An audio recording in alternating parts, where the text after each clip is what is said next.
Buenos días. Compartimos el reporte número 173 del Ministerio de Salud de la Nación en relación a la pandemia por el nuevo coronavirus, la situación actual, las medidas implementadas y las recomendaciones. 826 son las personas que han confirmado diagnóstico de coronavirus en la República Argentina en las últimas 24 horas, el 51% de los casos confirmados en la Ciudad Autónoma de Buenos Aires, el 42% en provincia de Buenos Aires, 5% en el Chaco, 1,3% en la provincia de Río Negro. 15 provincias no han registrado casos en la jornada de ayer. Suman un total de 23.620 casos acumulados de coronavirus en el país. Tenemos una tasa de incidencia de 52,1 casos cada 100.000 habitantes. La mitad, 50,4%, afecta a los varones, 49,6% de los casos confirmados son mujeres. 36 años es la mediana de edad, 36% tiene cobertura estatal exclusiva por parte del Estado en el campo de la salud, el resto tiene una obra social como cobertura y un 9,6% de los casos confirmados son trabajadores de la salud. 698 las personas fallecidas por coronavirus en la Argentina, esto genera una tasa de letalidad del 2,9% y una tasa de mortalidad general por coronavirus del 15,3 casos por cada millón de habitantes.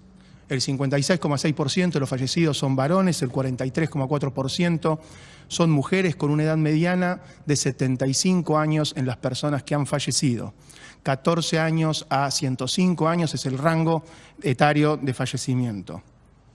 Con respecto a la fuente de infección, en un 4,2% se relaciona con un viaje al exterior, el 41,6% por un contacto estrecho con un caso confirmado de coronavirus y el 37,8% por una transmisión comunitaria. Recordamos que la transmisión comunitaria en Argentina la observamos en la Ciudad Autónoma de Buenos Aires, en el área metropolitana de la provincia de Buenos Aires, en las ciudades de Resistencia, Puerto Vilelas, Barranqueras, Fontana, en la provincia de Chaco, en la ciudad capital de Córdoba, en Bariloche y Chipoleti, en la provincia de Río Negro, y en Trelew, en la provincia de Chubut. 22 son las provincias que actualmente han confirmado casos: Formosa, Catamarca, sin casos hasta la fecha, La Pampa se mantiene solamente con casos que han sido importados en su momento, y ya llevan más de 14 días sin diagnosticar un caso de coronavirus: Jujuy, San Juan, San Luis, La Pampa y la provincia de Tierra del Fuego. 265 personas se encuentran bajo cuidados en terapia intensiva. Son 7.568 las personas ya recuperadas y tenemos 143.596 casos que han sido descartados como casos de coronavirus. La posibilidad de descartar estos casos ha sido a través del diagnóstico, los test de reacción en cadena de polimerasa, las PCR que se realizan en 338 laboratorios del país y se ha alcanzado un número de 203.510 test realizados. En la jornada de ayer, 4.531 test se han realizado. 4.475 test por cada millón de habitantes es la cifra que ha alcanzado nuestro país, con un porcentaje de positividad promedio de todos los test realizados de 14,1%. En la búsqueda de ir actualizando permanentemente la sensibilidad, la capacidad de detectar los casos sospechosos de coronavirus en la Argentina, en el diálogo con la situación con las provincias y con la observación de lo que se observa a partir de la notificación, hemos hecho pequeñas modificaciones a la definición de casos sospechosos. Lo que estamos buscando es que el sistema de salud esté atento a la presencia de casos que, como recordamos, tenemos 4 síntomas, como es la fiebre, el dolor de garganta, la tos, la dificultad para respirar, y habíamos agregado la alteración del olfato y del gusto.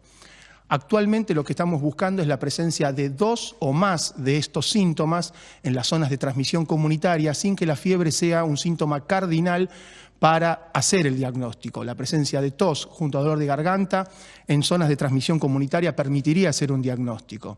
Con respecto a estos 2 o más síntomas, lo buscamos en aquellas personas que tengan un antecedente de viaje al exterior o un antecedente de viaje a una zona de las que nombramos como transmisión comunitaria. Si las personas tienen una estadía o residencia en esas zonas de transmisión comunitaria, también con 2 o más de estos síntomas. si la persona reside o trabaja en una institución cerrada o de internación prolongada, por ejemplo, una penitenciaría, una residencia geriátrica, un hogar de internación de niños, también con 2 o más de estos diferentes síntomas es un caso sospechoso.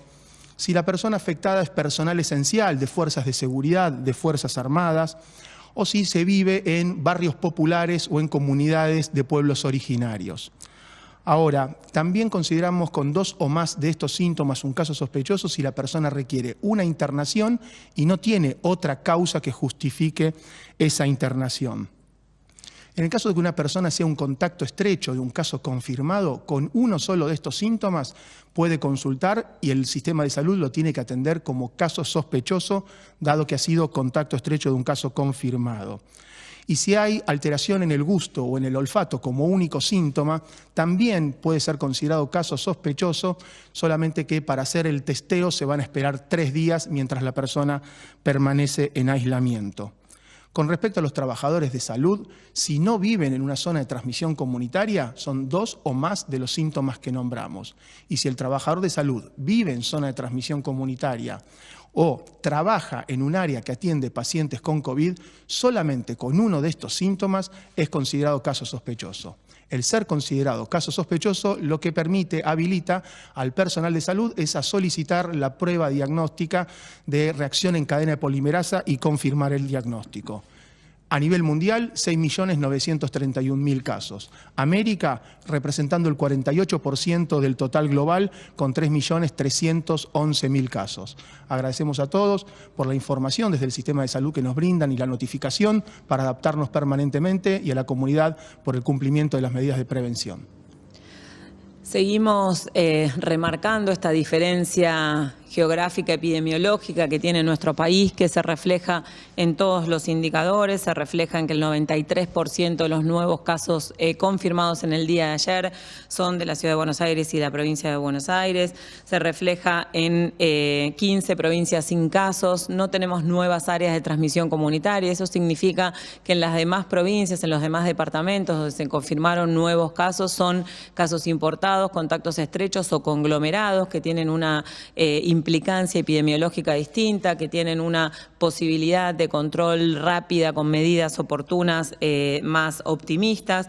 Seguimos hablando del porcentaje de positividad del total país promedio, pero el día de ayer 21.7%, también a expensas de las áreas de mayor circulación viral, el 36% de positividad en Cava, el 24% de positividad en provincia de Buenos Aires, menos del 7% del resto del país. Es un poquito menor que en el día de ayer, hay que seguir trabajando para intensificar este trabajo. En el detectar de Valvanera, en el día de ayer, en estos 3 días, sábado, domingo y lunes, se hisoparon, se testearon 63 personas, 47 dieron positivas y en el día de mañana se va a iniciar esta búsqueda activa del detectar en el barrio de Flores, trabajando y monitoreando la aparición de nuevos casos, digamos, esa tendencia de aumento de nuevos casos como una señal de alerta para intensificar la búsqueda activa. Esta definición de caso que compartió el doctor Costa también refleja la situación epidemiológica diferente en todo el país. En los lugares con transmisión comunitaria se busca justamente intensificar la búsqueda, sensibilizar la definición de caso, abordar la situación especial en todo el país de las poblaciones particulares de las que venimos hablando siempre, contexto de encierro, barrios populares, comunidades originarias, instituciones cerradas y personas en situación de calle, siempre un abordaje especial al equipo de salud, al personal de salud, trabajando en lo que significa dar respuesta a esta situación epidemiológica en forma dinámica. En el día de ayer se inició el cumplimiento del nuevo DNU con algunas excepciones y algunas autorizaciones a nivel recreativo en varios departamentos y ciudades del país. Hemos visto un número importante de personas circulando nos preocupa la cantidad de gente y la poca distancia social, incluso en lugares donde todavía está rigiendo el aislamiento social preventivo obligatorio, pero en todo el país, en los lugares donde ya rige el distanciamiento social preventivo obligatorio, volvemos a remarcar, lo dijimos ayer, hoy es cada vez más importante el rol individual de cada persona. Tenemos las medidas a nivel nacional, tenemos las medidas a nivel jurisdiccional, tenemos la responsabilidad individual y acá tenemos que sumar el sentido común, el criterio, la percepción de riesgo para que si una actividad está permitida y en ese momento implica alguna situación más complicada, o la posterguemos o vayamos a casa para hacerla en un momento donde estemos más organizados. Hemos tenido contacto con la ciudad de Buenos Aires específicamente y con algunas de las jurisdicciones donde esto ha ocurrido y ya se está trabajando para generar medidas correctivas. Tenemos también la participación de otras áreas del Ministerio de Salud de la Nación, donde vamos a hablar del trabajo que se está realizando en relación a talento humano y el equipo de salud. Bueno, gracias, Carla. Buenos días a todos, a todas. En el día de ayer, el Ministerio, en la figura del ministro Ginés González García, ha resuelto, ha dictaminado una resolución de un plan de cuidados para el trabajador de la salud, que en realidad es una normativa que surge después de 30, 35 días de implementación del mismo. De hecho, ya se está trabajando con más de 20 hospitales, se han trabajado con 4.000 trabajadores de la salud en más de 5 provincias, incluidos los hospitales nacionales. Es un plan que fue desarrollado, discutido, organizado y planificado con otros sectores, no solamente con las autoridades jurisdiccionales, sino con los gremios, con las federaciones médicas, federaciones de otras profesiones, autoridades de los hospitales. Y la idea fue que haya un plan donde cuidemos y acompañemos a los trabajadores de la salud en su proceso de trabajo. El plan en sí mismo consta de 3 ejes. Un eje que tiene que ver con el consenso, la normatización y los acuerdos del trabajo de los trabajadores de la salud. Un eje que tiene que ver con la formación, la educación, la supervisión y el acompañamiento a los trabajadores. Y un tercer eje que tiene que ver con la medición y categorización de los procesos de trabajo, el riesgo en los procesos de trabajo que implican a los trabajadores. Esos 3 ejes interactúan entre sí. Y el plan comienza con una encuesta, con un link que se desarrolla en un software que está alojado en el ARSAT, que es absolutamente blindado, que tiene alta seguridad y que además es anónima, donde el trabajador coloca datos que tienen que ver con su proceso de trabajo, desde que sale de su hogar hasta que regresa. Esto implica que el trabajador coloca en esa encuesta dónde vive, si donde vive tiene circulación comunitaria, si donde trabaja con pacientes COVID, si trabaja en zona de circulación COVID, si tiene factores de riesgo o comorbilidades, si es hipertenso, si es diabético, si es obeso, si también tiene, en términos de utilización de los equipos de protección personal, si los tiene disponibles, si él percibe o ella percibe que los utiliza bien, si está capacitado y si está supervisado. Todas esas preguntas lo que hace es colocar o categorizar a las personas según riesgo inminente de contagiarse COVID. A partir de ese informe se lo entregamos al Comité Operativo de Emergencia del hospital y conjunto con los otros actores, delegados sindicales, gente de control de infecciones, autoridades del hospital, proponen un trabajo durante 14 días que tiene que ver con justamente el eje de capacitación. Buscar a las personas que están en lugares donde hay mayor riesgo y trabajar en la supervisión, en la capacitación, en el acompañamiento. Esto a los 14 días, este proceso se repite y se evalúa nuevamente si mejoró o no mejoró esos procesos, ese riesgo en esos procesos de trabajo. Como dije, esto ya se viene implementando hace más de 30 días, se trabajó en las provincias de Buenos Aires, de Río Negro, de Santa Fe, de Entre Ríos, Chaco y en los hospitales nacionales. y próximamente se trabajará en las provincias de Catamarca, Misiones y Córdoba.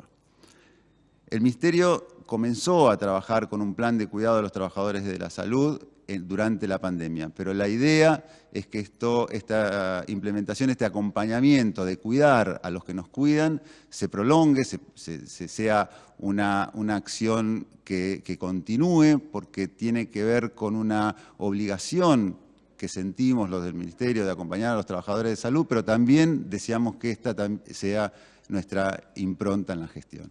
Gracias. Muchas gracias. Estamos en un momento clave, estamos en un momento en el que tenemos que redoblar los esfuerzos para mantener los logros.